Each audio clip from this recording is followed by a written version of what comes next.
Murakaza neza kuri inzira ya Kristo, aho twibwira tuganira ku ngingo zo muri Bibiliya kuri gukomeye kandi guhoraho dusanga mu ijambo ry'Imana. Uyu munsi turafata urugendo rusubira inyuma mu gihe kugira ngo tumenye ubuzima n'ubutumwa bwa Malaki, umuhanuzi wa nyuma wo mu isezerano rya kera. Tekereza isi aho ijwi ry'Imana ryacecetse mu gihe cy'imyaka 400.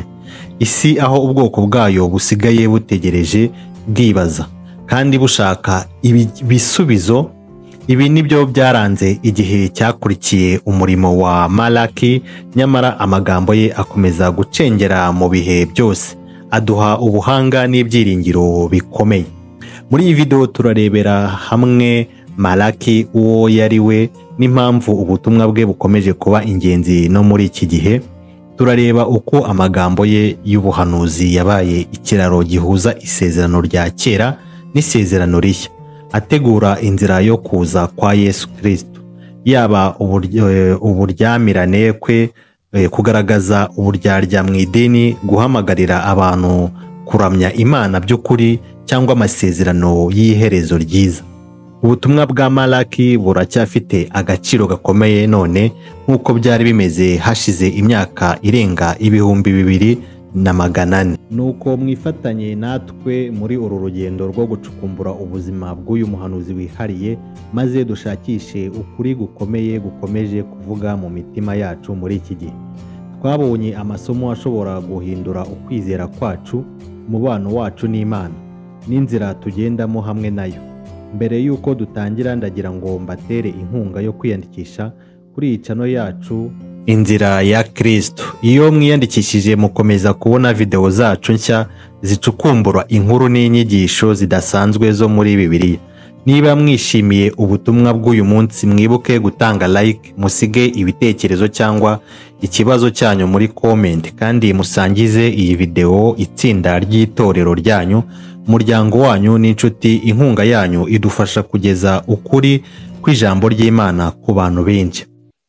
Tekereza isi aho mu myaka 400 ijwi ry'Imana ryacecetse, isi aho ubwoko bwayo busigaye butegereje, bushidikanya kandi buyobewe. Ibi si ibihimbano cyangwa filime, ahubwo ni inkuru yabayeho nyuma y'umuhanuzi Malaki, intumwa ya nyuma y'isezerano rya kera. Ariko se Malaki yari muntu ki? Uyu muhanuzi wihariye ufite ubutumwa bukomeje kuduhamagarira no muri iki gihe.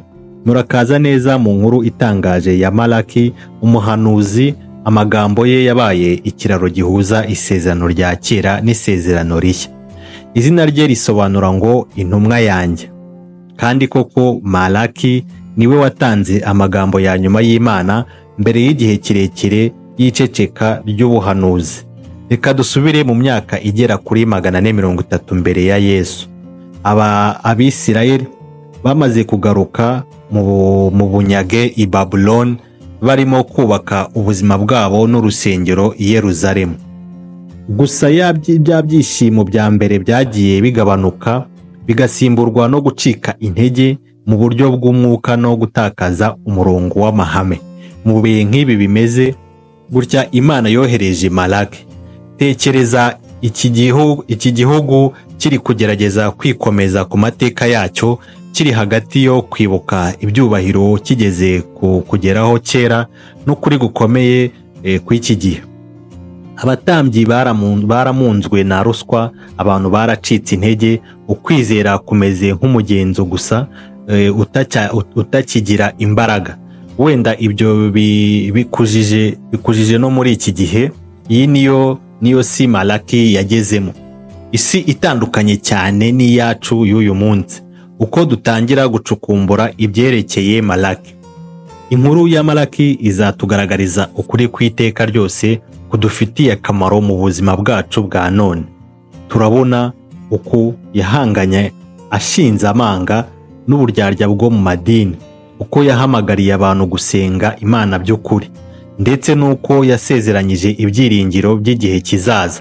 Ibyo byose bikaba bifite agaciro gakomeye uyu munsi nk'uko byari bimeze hashize imyaka 2400.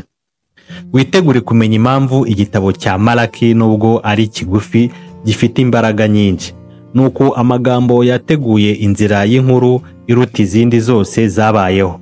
Ukuza kwa Yesu Kristo, ibi si amateka ya kera gusa, ahubwo ni ubutumwa buzima bushobora guhindura ukwizera kwawe, umubano wawe n'Imana, n'umwanya wawe mu mugambi wayo uhoraho. Mu rugendo rw'amateka ya Bibiliya dukunze guhura n'inkuru zitangaje, ibihuru byaka bigurumana, iyerekwa ry'ijuru, amajwi aturutse ku Mana. Ariko kuri Malaki dusanga ikindi kintu gitandukanye. Iki kintu gishobora kuduhuza n'ibyo natwe tubamo.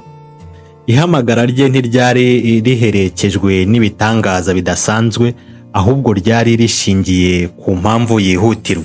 Igisubizo cy'Imana ku bantu bari barayobye inzira. Imana yabonye uko ubwoko bwayo bwatakaje umurongo w'umwuka, maze mu bwenge bwayo butangira akagero. Ihitamo Malaki ngo amubere intumwa yayo. Sa n'ureba mu bitekerezo byawe umugabo wenda ukiri muto kandi utamenyerewe agerwaho n'ubutumwa buzahungabanya abantu bose, bugakangura Isirayeli mu bwihebe no gucika intege. Malaki ntiyishakiye uyu murimo, ahubwo Imana niyo yamushatse. Mu gihe abahanuzi b'ukuri babonekaga gake kandi ijwi ry'Imana ryasaga n'iritacyumvikana, Malaki yaratoranyijwe kugira ngo avugishe Imana igihe cy'iceceka. Igitabo cya Malaki ntigitanga amakuru arambuye ku buzima bwe bwite cyangwa igihe yahamagarirwaga uyu murimo. Ku gutanga amakuru yihariye bifite intego, bituma twibanda ku butumwa kuruta kwibanda ku ntumwa. Bitwibutsa ko Imana ishobora gukoresha uwo ari we wese atitaye ku nkomoko ye cyangwa urwego rw'imibereho, kugira ngo asohoze umugambi wayo. Guhamagarwa kwa Malaki nk'intwari ukugira ngo gusa avuge, ahubwo byari uguhangana. Imana yamuhaye inshingano igoye yo kwereka Isirayeli mu ndorerwamo y'ukuri, agashyira ahagaragara ibyaha byabo, akanenga idini ryabo ry'amazina gusa. Sa n'ureba umuremere w'iyo nshingano. Guhagarara wenyine imbere y'umuyaga w'umuco n'imibereho byari bimaze guta umurongo, wambaye gusa ubushizi bw'amanga buva ku kwemera ko ijambo ry'Imana rigomba kuvugwa. Ariko ubutumwa bwa Malaki ntibwari ugucira urubanza gusa. Mu magambo ye akomeye harimo amasezerano y'ibyiringiro, amasezerano y'uko hari ugusubizwaho ku bazakurikira Imana. Ihamagarwa rya Malaki ryari iryo kuba ikiraro rihuza ibyo Imana yakoze mu gihe cyashize ku Bisirayeli n'imigambi yayo y'igihe kizaza. Ryerekeza ku munsi w'igihe kizaza, aho umwami ubwe azagendera ubwoko bwe. Mu buryo bwinshi umuhamagaro wa Malaki usa n'uwacu. Natwe tubaye mu gihe cy'ubukonje mu by'umwuka, aho ukwizera nyakuri akenshi gusimbuzwa n'imigenzo idafite ubuzima. Kimwe na Malaki, duhamagarirwa kuvuga ukuri, gukangura abadamaraye no kuyobora abandi ku byiringiro bibonerwamo ku Mana yonyine. Ubuhanuzi bwa Malaki bucagagura igihu cy'uburyarya mu madini nk'umuraseri iremereye, gufata ingingo n'ibibazo bikiganje mu matorero yacu n'imitima yacu uyu munsi. Nubwo amagambo ye afite imyaka ibihumbi, aracyavugana imbaraga zitangaje ku rugamba rwacu rwo mu by'umwuka rwa none. Reka twinjire mu mutima w'ubutumwa bwa Malaki. Atangira yemeza urukundo rw'Imana ku Bayisirayeli, urukundo bo ubwabo bari batangiye gushidikanyaho. Nkunda nuko Uwiteka avuga, ariko abantu bakamusubiza bati wadukunze ute? Imishyikirano idasanzwe igaragaza abantu bamaze kwiheba, bagize imitima itagishobora kumenya urukundo rw'Imana. None se ni kangahe natwe tunanirwa kubona urukundo rw'Imana mu buzima bwacu? Malaki ahita yerekeza amaso ye y'ubuhanuzi ku batambyi, agaragaza imigenzereze yabo mibi no kuramya Imana bituzuye. Imana ibinyujije kuri Malaki iravuga iti, muzana ibyo kurya byanduye ku giciro cyanjye. Ntabwo Imana yibandaga gusa ku bwiza bw'amaturo yabo, ahubwo yibandaga ku mutima wabo. Ibi bitubwira kwibaza natwe uburyo dusenga. Ese duha Imana ibyiza dufite, cyangwa dusenga bitugoye gusa mu migenzo y'inyuma? Imwe mu buhanuzi bwa Malaki busesengura cyane ni ubwo avuga ko ingingo yo gutandukana kw'abashakanye, Uwiteka aravuga ati nanga gutana. Agaragaza uko Imana yifuza ko tugira ubudahemuka, atari gusa mu mubano wacu nayo, ahubwo no mu mibanire yacu ya buri munsi. Mu isi aho amasezerano y'ubudahemuka akenshi bisa n'ibitakigira agaciro, ubu butumwa butwibutsa agaciro ku kwiyemeza no gukomeza isezerano twagize. Malaki ntatinya kugaragaza n'akarengane mu mibereho ya rubanda, yamagana abahutaza abanyamahanga, abapfakazi n'imfubyi. Atwibutsa ko ukwizera nyakuri guhora kugaragazwa n'uburyo dufata abaciye bugufi no kwita ku bakennye turi kumwe nabo. Ariko wenda ubuhanuzi bwa Malaki buzwi cyane kuruta ubundi bwose ni ubwo uvuga iby'intumwa igiye kuza, ati dore nzatuma intumwa yanjye izayobora inzira imbere yanjye. Ubu buhanuzi bwasohoye kuri Yohana Umubatiza, watunganyije inzira yo kuza kwa Yesu Kristo. Igice gisoza cy'igitabo cye kigaragaza iyerekwa ry'umunsi w'Uwiteka, igihe ababi bazacirwa urubanza, naho abakiranutsi bakazatsindikirizwa. Ariko no muri ibyo byose haracyari umuco w'ibyiringiro. Malaki avuga ku zuba ryo gukiranuka rizatambuka rifite gukiza mu mababa yaryo, igishushanyo cyo kugarurwa no gukira bitangwa na Kristo. Ubu buhanuzi si amagambo ya kera gusa, ahubwo n'indorerwamo idufasha kwigenzura, igateza kwibaza ku rwego urukundo rwacu ku Mana rugezeho. Ukwizerwa mu gusenga kwacu, ubudahemuka mu mibanire yacu, nuko dufata abandi. Ubutumwa bwa Malaki buduhamagarira kwemera ukwizera kurenza imigenzo y'inyuma gusa. Ni ukwizera guhindura imitima yacu kandi kukagira ingaruka zigaragara mu isi idukikije. Sa n'ureba ubwoko bwatoranyijwe n'Imana, bukavanwa mu butaka, bugahabwa amategeko y'ijuru, bugahabwa imigisha myinshi n'abami ndetse n'abahanuzi. Noneho tekereza ubwo bwoko nyine nyuma y'ibinyejana byinshi busigaye buramya Imana mu buryo busanzwe gusa, budafite umurava. Ngubwo Isiraheli Malaki yahanganye nayo, ubwo bwoko bwari mu rwego rwo gutakaza isano nyayo y'Imana. Byishimo byabanje igihe bavuga mu buyange i Babylon, bakubaka urusengero, byarashize bisimburwa n'ubukonje no kutita ku bintu by'Imana. Uko kugwa mu bya roho ntikwaje umunsi umwe gusa, ahubwo bwari ukumanuka buhoro buhoro mu bugwingire. Uku kugwa ni ikintu natwe twese dushobora kumenya mu rugendo rwacu rwo kwizera. None reka turebe bimwe mu bimenyetso by'ukuri gucika intege. Abatambyi ari bo bagombaga kuba abayobozi mu by'umwuka, batangaga ibitambo bifite inenge, nk'aho bavuze bati icyo ari cyo cyose cyahaza Imana. Ubu buryo bwo kutita ku by'Imana turabumenyereye cyane. Kangahe se dusanga duha Imana ibyasagutse aho kuyitura ibyiza dufite? Isezerano ry'ishyingiranwa, umubano wera ugamije kugaragaza urukundo rw'Imana ku bwoko bwayo, ryafatwaga nk'ikintu gisanzwe. Gutana byari bimeze nk'umuco. Abagabo benshi batahagaho abagore babo kugira ngo babone abakiri batoya, bityo basenya ubusugire bw'imibanire yabo n'Imana ndetse no hagati yabo. No gutanga icya cumi, umunezero ugamije gufasha urusengero n'abakoreramo, bari barawirengagije. Abantu barikubira ibyo Imana ibasaba gutanga ari nk'aho bari bayibye. Ibi byerekana ikibazo cyo ku mutima, kutizera Imana ngo ibitaho, ndetse n'ubutwari buke bwo kuyubahisha binyuze mu mitungo yabo. Ariko wenda ikimenyetso cyeruye kuruta ibindi cyerekana uko bamanutse mu by'umwuka n'uburyo bitwaraga imbere y'Imana.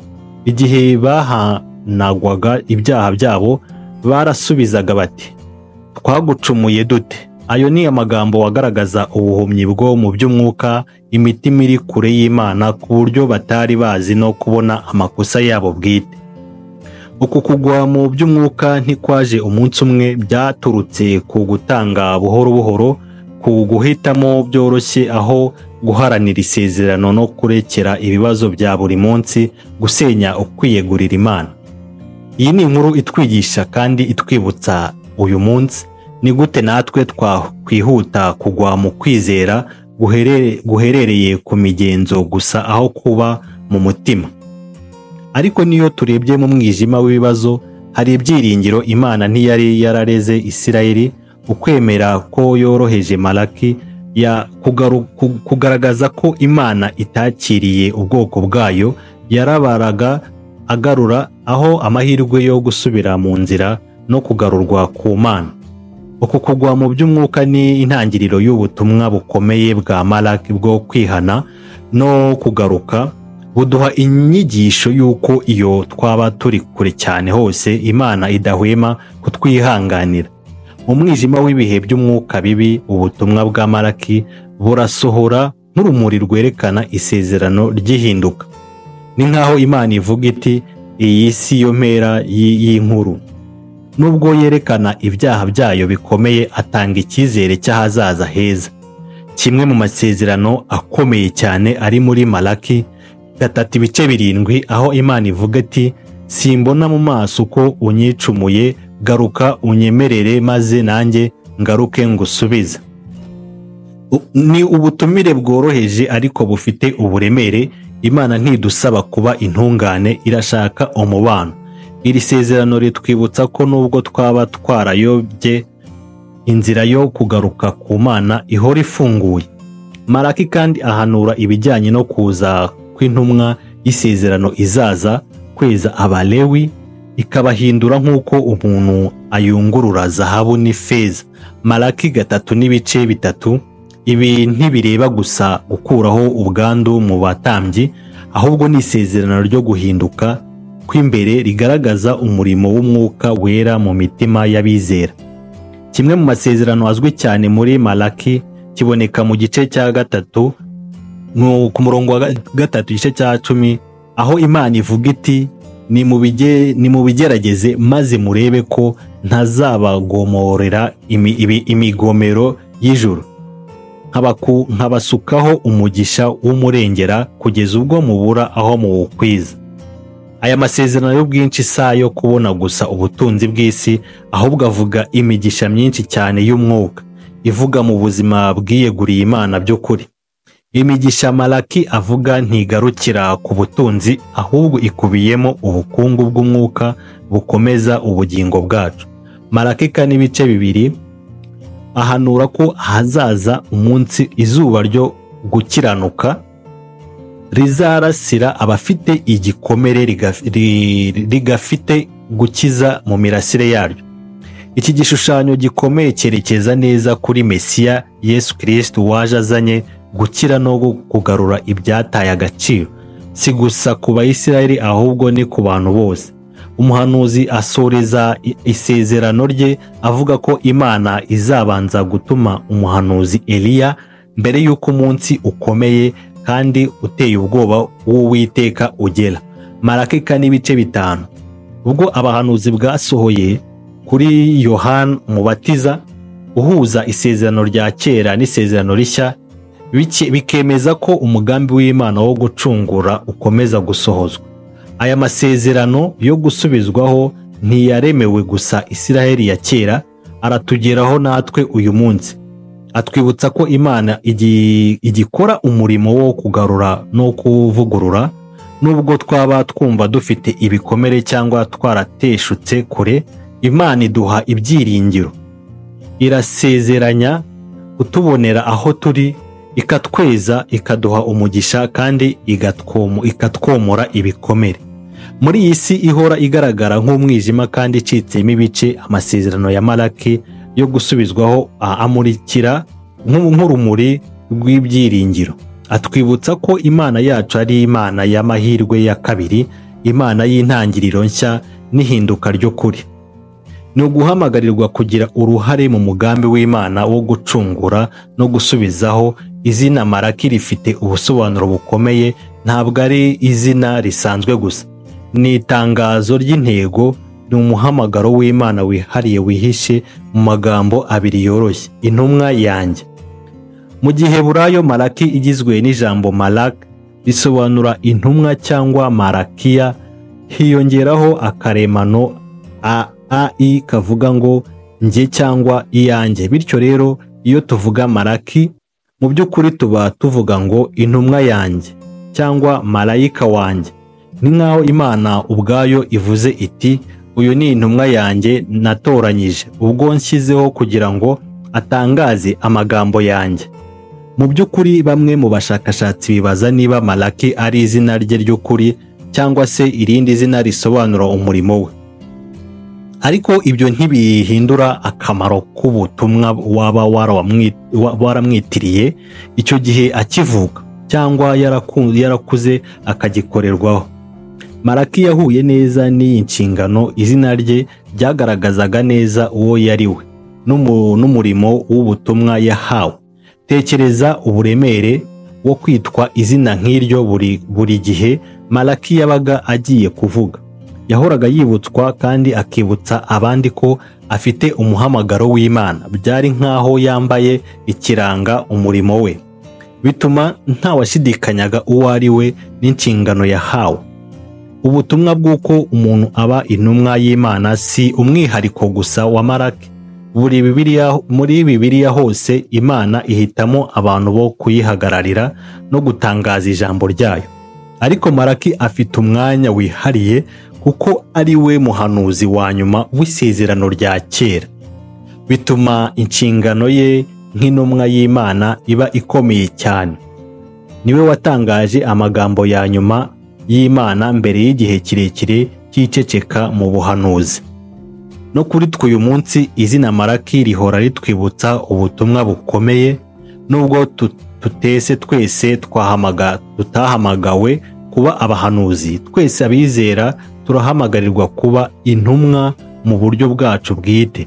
Muri Matayo 28:19-20, Yesu ubwe yahaye abigishwa be n'abamukurikiye bose itegeko ryo kujya ahantu hose bakigisha abandi, bityo atugiriye intumwa z'ubutumwa bwiza.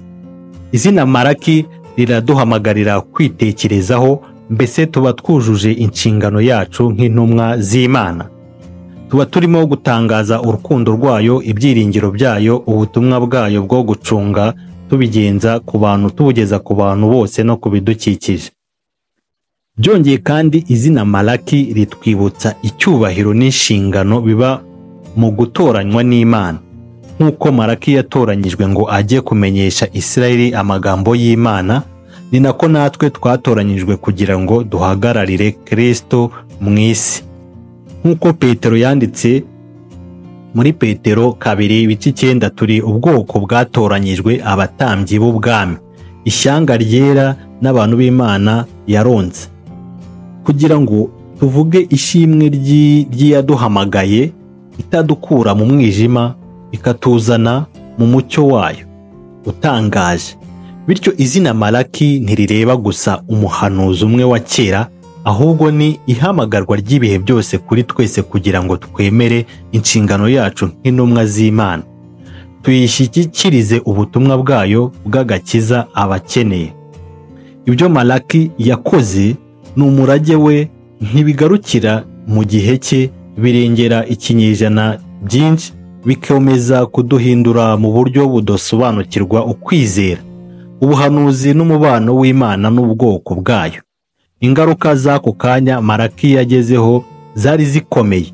Amagambo ye yahungabanyije ubugome no kudamarara byari mu Bisirayeli icyo gihe, abasaba kugarukira ukwizera nyakuri no gusengera mu buryo buboneye. Yagaragaje ibibazo byari bimaze igihe kirekire: ubutambyi bwanduye, amaturo y'igisate n'akarengane mu mibereho.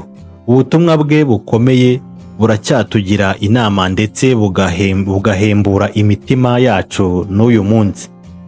Guhangana kwe kwabaye imbarutso n'icyizere gishya cyo kwitondera amategeko ya Mose n'isezerano ry'Imana. Ariko umurage we ukomeye cyane ugaragarira mu nshingano ye yo kuba umuhanuzi wa nyuma w'isezerano rya kera. Igitabo cya Malaki ni nk'ikiraro cy'ingenzi gihuza isezerano rya kera n'irishya, kikaba igice cy'ingenzi cy'umugambi w'Imana wo gucukumbura abantu bayo. Hanyuma imyaka 400 y'iceceka y'ubuhanuzi yakurikiye umurimo we yatumye ibyiringiro byo gusohoza ibyo yavuze birushaho kwiyongera, bituma abantu batekereza uko amasezerano ye azasohora. Kimwe mu bintu by'ingenzi bigize umurage wa Malaki ni ubuhanuzi bwe buvuga ku ntumwa igomba kuza gutunganya inzira y'umwami. Ubu buhanuzi bwasohoye kuri Yohana Umubatiza nk'uko Yesu ubwe yabyemeje muri Matayo 11 kugeza ku 10. Bityo amagambo ya Malaki ahuza mu buryo butaziguye imigenzo y'ubuhanuzi bwo mu isezerano rya kera n'inkuru y'isezerano rishya ivuga kuri Yesu Kristo. Malaki kandi yagize uruhare rukomeye mu kwemerwa kwa gahunda y'idini ry'Abayahudi.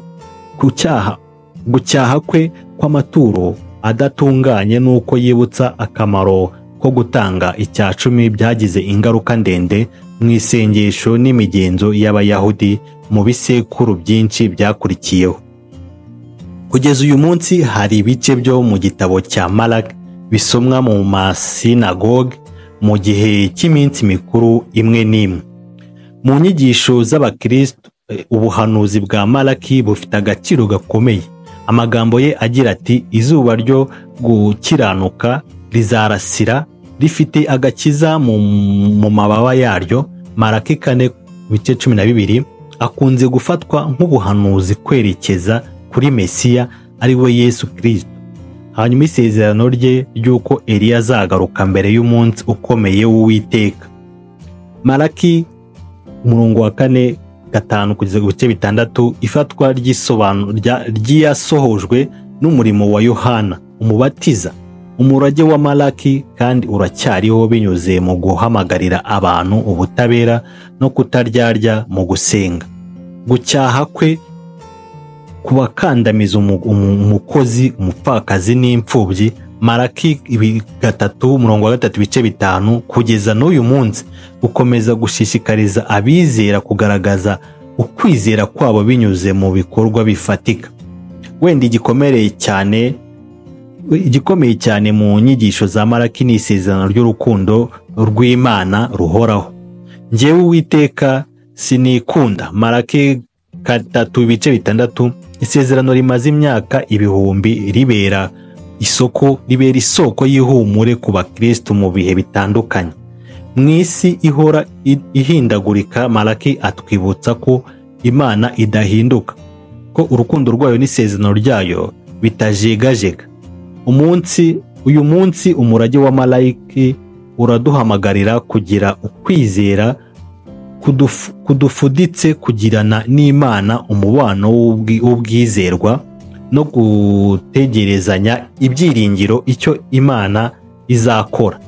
Amagambo ye aratwibutsa ko Imana igihora ikora, ihamagarira ubwoko bwayo kugaruka kandi igikomeje gusezeranya gukiza no gusubizaho. Nubwo Malaki ari we muhanuzi wa nyuma w'isezerano rya kera, uruhare rwe ntirwigeze ruzima. Urwibutso yadusigiye ruraduha gukomeza kuba intumwa z'ukuri, dufite ubudaheranwa n'ibyiringiro nk'uko we yabigenzaga. Ubuhanuzi bwe buhuza neza isezerano rya kera n'irishya, kuko ubutumwa bwe bwinshi bwasohoye mu isezerano rishya, bityo bikatwemeza ko umugambi w'Imana wo gucungura uracyakomeza. Izi sano zigaragaza ugukomeza k'umugambi w'Imana ndetse n'ubuhanuzi bwa Malaki yahawe.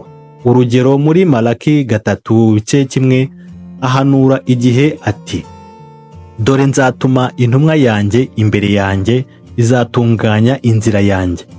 Mu buhanuzi buhuje neza n'umurimo wa Yohana Umubatiza mu butumwa bwiza muri Matayo murongo wa 11:10, Yesu yifashisha aya magambo kugira ngo yerekane ko Yohana ari we waje gutegura inzira ya Mesiya, bityo amasezerano ya kera ya Malaki agasohozwa. Mu buryo nk'ubwo muri Malaki murongo wa 4:5-6 havugwa ko Eliya azaza mbere y'umunsi ukomeye w'Uwiteka. Yesu ahuza ubuhanuzi na Yohana Umubatiza nk'uko abisobanura muri Matayo murongo wa 17:11-13. Yesu yerekana ko Yohana yazanye umutima n'imbaraga za Eliya nubwo atari Eliya wazutse mu buryo nyabwo. Nanone muri Malaki 3:1 Malaki avuga ko umwami azaza mu buryo butunguranye mu rusengero rwe. Ibi byasohoye igihe Yesu yinjiraga mu rusengero akirukanamo abacuruzi, igikorwa kigaragara mu mavanjiri 4 yose. Icyo gikorwa cya Yesu gisobanura neza ubuhanuzi bwa Malaki buvuga ko umwami azatuma abana ba Lewi bezwa. Yerekana ko igihe cyo gusukururwa kw'abatambyi no gusubiza ugusenga k'ukuri cyari kigeze. Icyitegererezo cyiza cya Malaki cyerekeye izuba ryo gukiranuka rirasira rifite gukiza mu mababa yaryo. Malaki 4:2 akenshi gifatwa nk'ubuhanuzi bwa Mesiya. Nubwo aya magambo atavuzwe mu buryo butaziguye mu isezerano rishya, igishushanyo cy'urumuri no gukira kigaruka kenshi mu nyigisho za Yesu, nkaho yiyita umucyo w'isi. Yohana 8:2 naho agaragaza akiza indwara z'uburyo bwose. Nanone amagambo ya Malaki avuga ko Imana idahinduka, njyewe Uwiteka simpinduka. Malaki 3:6 ahuza neza isezerano rishya by'umwihariko muri Yakobo 1:17 ahamya ko Data w'imicyo adahinduka, nta gicucu cy'umwijima kigeze kimuranga. Kwibanda kwa Malaki ku gusenga k'ukuri n'imibereho ikwiriye kugirana isano rya hafi n'inyigisho za Yesu, cyane cyane igihe yahamagariye abantu kugira ukwizera kutagira uburyarya n'imico myiza, ndetse igitutsi Malaki yatutse uburyarya mu by'idini cyumvikana cyane mu nyigisho za Yesu, nk'uko bigaragara muri Matayo 23 aho Yesu agaragaza uburyarya bw'abayobozi b'idini maze agahamagarira abantu kugira umutima utunganye. Uko kandi Malaki yafashe umwanya ukomeye wo kwamagana guseparana muri Malaki 2:16, ibyo bigaruka ku magambo ya Yesu asubiramo agaciro k'ubwe nk'ukugomba kudahinduka no kudasenyuka, nk'uko tubibona muri Matayo 19:3. Ubuhanuzi bwa Malaki buvuga ku munsi uzaza w'ubucamanza no gusubizwaho bwo muri Malaki 4:11-3 burumvikana mu isezerano rishya, cyane cyane mu gitabo cy'ibyahishuwe no mu nyigisho za Yesu zivuga ku hazaza kwe bwa kabiri. Izi sano zigaragaza ukuntu amagambo ya Malaki yubatse umusingi w'inkuru y'isezerano rishya, atanga icyizere kandi akaduha uburyo bwo gusobanukirwa umurimo wa Yesu n'ubutumwa bwa Kristo ba mbere. Umubano hagati ya Malaki n'isezerano rishya utwibutsa kandi ko Bibiliya ari kimwe igaragaza ubugambi w'Imana wo gucungura abantu watangiye kugaragara mu isezerano rya kera ukagera ku musozo wuzuye muri Kristo. Amagambo ya Malaki yavuzwe imyaka ibihumbi imbere y'uko Yesu avuka aracyaduhamagarira kwiringira ibyiringiro n'isesengura tubona mu butumwa bwiza. Nk'umuhanuzi wa nyuma w'isezerano rya kera, ubutumwa bwa Malaki buracyahumuriza abakristo b'uyu munsi. bukaba ikiraro gihuza isezerano rya kera n'isezerano rishya. Butanga ubwenge budahinduka ku rugero rwacu rwo kwizera. Ihamagarira Malaki ryo gusenga by'ukuri ridushishikariza kwirebera imbere no gusuzuma imitima yacu mu isi yuzuyemo ibintu byinshi bidushishikaje. Ese turi guha Imana ibyiza byacu by'ukuri cyangwa se dutanga ibisigaye gusa? Ubutumwa bwe budutera kwibuka ko gusenga nyakuri atari ugukura insengero gusa, ahubwo ari ugushyira umutima wose hamwe n'ubwiyoroshye no kwiyegurira Imana. Ibyo umuhanuzi ashimangira ku bwizerane mu bashakanye birakwiye cyane muri iyi mico yacu ya none, aho urugero rwo guseparana cyangwa gutandukana rukiri hejuru, ndetse no mu bakristo. Amagambo ya Malaki atwibutsa umugambi w'Imana ku bwubahirane bw'ubukwe n'igisubizo cy'urukundo, ubudahemuka n'umubano wubakitse ku kwizera. Malaki atwihanangiriza kubana amasezerano yacu no guhangana n'ibigeragezo, kwigaragaza urukundo rudahindagurika rwa Kristo ku itorero rye. Ibyo Malaki yavuze ku batambyi babi byerekana akamaro ko kugira ubunyangamugayo mu bayobozi b'idini muri iki gihe. Birasaba ba pasiteri, abakristo b'itorero n'abafite inshingano z'umwuka bose kuyobora bafite ukwiyoroshya, gukorana ubunyangamugayo no kwiyegurira Imana by'ukuri. Ubutumwa bwe ku byerekeye gutanga icya cumi n'ubuntu buracyari ingenzi muri sosiyete yacu. Yiyubakiye ku byo kubona ibintu mu buryo bw'isi. Malaki twibutsa kwizera Imana mu byo dutanze no gutanga twishimye, tuzi neza ko tutazigera dutanga byinshi kurusha ibyo Imana ishobora kuduha. Ubuhanuzi bwo kuza kwa Eliya bwuzuwe na Yohana Umubatiza buraduhamagarira kwitegura kuza kwa Kristo. Bitwibutsa kubaho dufite ubushake bwo guhora twiteguye, dukwirakwiza ubutumwa bwiza no gusana umubano mu gihe dutegereje umunsi w'Uwiteka. Isezerano rya Malaki ku rukundo rw'Imana rudahinduka riduha ihumure mu isi ihora ihindagurika nubwo twananiranye. Urukundo rw'Imana rukomeza kuba indahinduka iteka, itwiteguye kutwinjiza mu mubano urushijeho kuba muremure kandi ukomeye nayo. Mu gusoza urugendo rwacu mu gitabo cya Malaki, dusigara twumva urukundo rw'Imana rudashira hamwe n'ihamagarwa ryayo ku kwizera nyakuri. Iyi ntumwa ya nyuma y'isezerano rya kera iracyavugira mu mitima yacu kugeza n'uyu munsi. Malaki ahagarariye umuhate uhinduka w'Imana ku bwoko bwayo. Nubwo abantu bayobye, ntiyigeze abavaho, ahubwo yohereje Malaki ngo ahamagare kugaruka mu gusenga k'ukuri no kubaho mu butungane. Imana imwe n'imwe itanga urukundo rwayo natwe uyu munsi, idahwema kudukururaho no kuduhumuriza. Amagambo y'umuhanuzi asa nk'ikirahure atwibutsa gusuzuma imibereho yacu n'ubwizera bwacu. Ese turi guha Imana ibyiza byacu by'ukuri? Ese twubahiriza amasezerano yacu? Ese tubaho dufite ubunyangamugayo?